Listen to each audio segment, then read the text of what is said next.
One of the easiest ways to add clarity to your public speaking is to use strong transition statements between the main points in your body. In fact, we're going to really nerd out on this today and get specific. Transition statements will represent less than 1% of your entire message, but they make a huge impact overall. If you have strong transition statements, everybody will be able to follow your message. If you don't, your main points may all blur together and your listeners will be left confused. For context, most presentations have an introduction, body, and conclusion. In the body of the presentation, you'll often see 2, 3, or 4 main points. Your transition statements fit right between each of those main points. The first tip is a mindset tip. I recommend you think of your transition statements as a way to clearly separate your main points. Now, I know this will go against a lot of the ways people normally talk about transitions. Yes, your transition statements in writing and in speaking will play a role in connecting your ideas. But when you're reading a book or an article, we have the benefit of headings, line spaces, new paragraphs, indentations, and lots of visual cues to show the reader that there are separate chunks of ideas. But when we're speaking, we usually don't have any of that.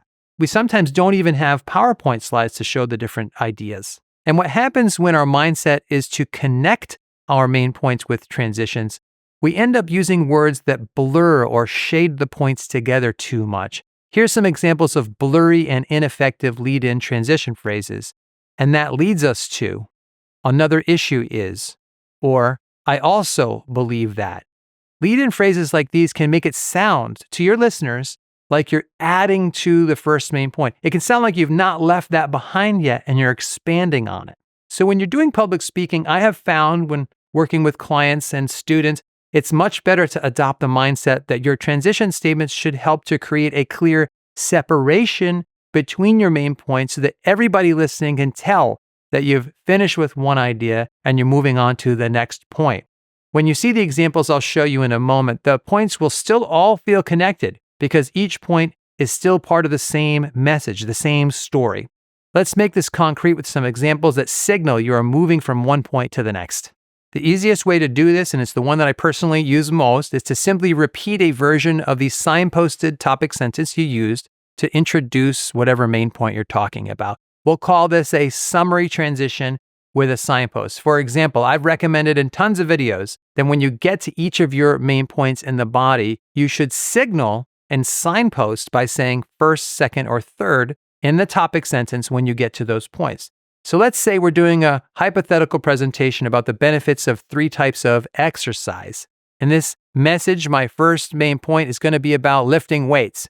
You would usually start the main point there with a clear topic sentence the same way you would if you're writing a paper and this were a new paragraph. For this video, we'll call that first sentence the topic sentence. And I always recommend starting with a signposted topic sentence like this. First, lifting weights has lots of benefits. That's how I signal I've started my first main point. And then for a few minutes or so, I would share statistics and stories and examples and plenty of other good information all about the benefits of lifting weights. Now, this topic sentence sets us up for a great transition statement later. When I get to the end of that main point, my transition statement will just rephrase that signposted topic sentence I used earlier. For example, at the end of that point, I would say, so first, I recommend lifting weights because of the many benefits I've explained. My transition statement says almost exactly the same thing as my topic sentence. This makes it crystal clear for listeners because you have just framed your main point with these parallel statements. It's almost impossible for listeners to miss that. And since we're in the body of a presentation, the very next thing out of your mouth should be your second main point. In this case, it would be about the benefits of cardiovascular exercise. We would get to the end of that second point about cardiovascular exercise, and we've already talked about that for a few minutes, and we're moving toward our transition statement, and that would sound like this. And that's why the second type of exercise I recommend is cardiovascular. Again, this type of transition statement is a summary transition statement, plus you've repeated the signpost. So to be clear, you say first in the topic sentence and first in the transition statement. For that main point, you say second in the topic sentence and second in the transition statement for the second main point, and so forth.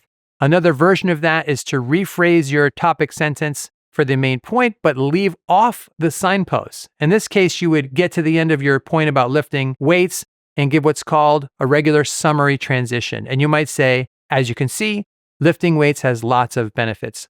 Now, I personally recommend keeping the signpost in the transition statement at the end of each of those main points. I wouldn't say it's required, but I think it's a little more clear. But I've heard many speakers leave off those signposts in their summary transitions, and it still works really well.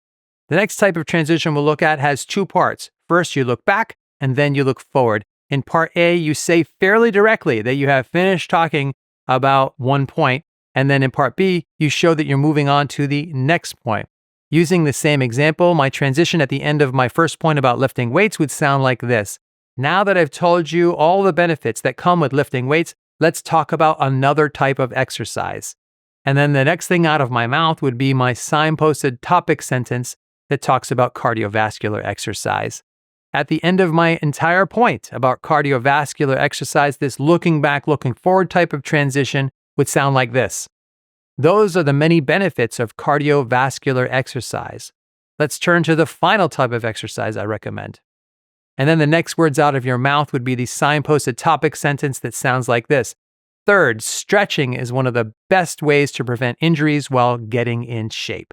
You can use your own words, of course. You want to make it sound like you. Just make sure your transition looks back and looks forward, and then it'll be really clear that you're moving to your next point. Let me quickly recap these 3 ways to transition, and then I'll give you some pro tips.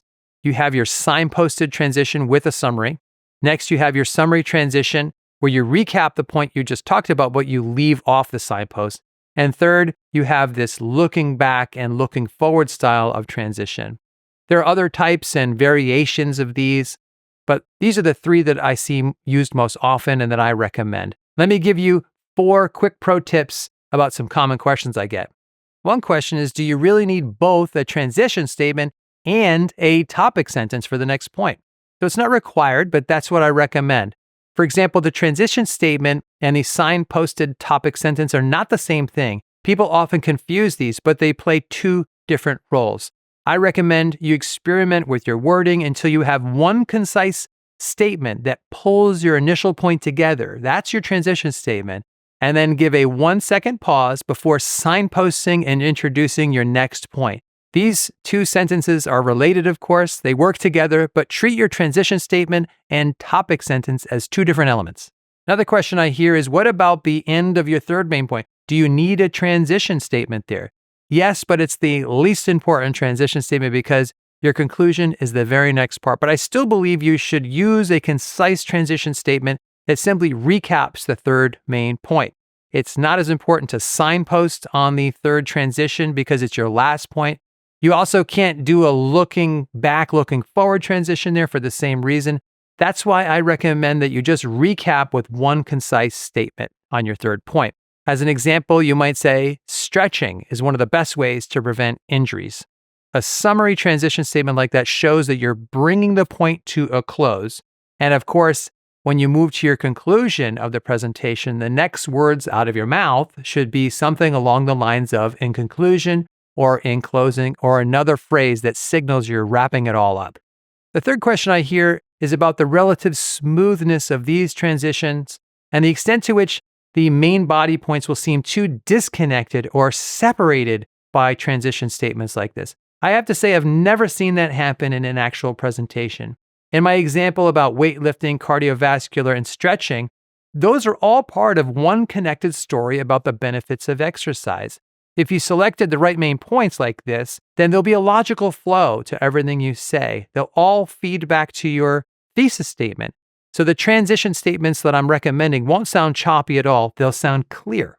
And the fourth pro tip is to use these principles about clarity, but I encourage you to use your own words. It's much better if you use my suggested wording as a jumping off place. So you don't sound like me, you sound like you.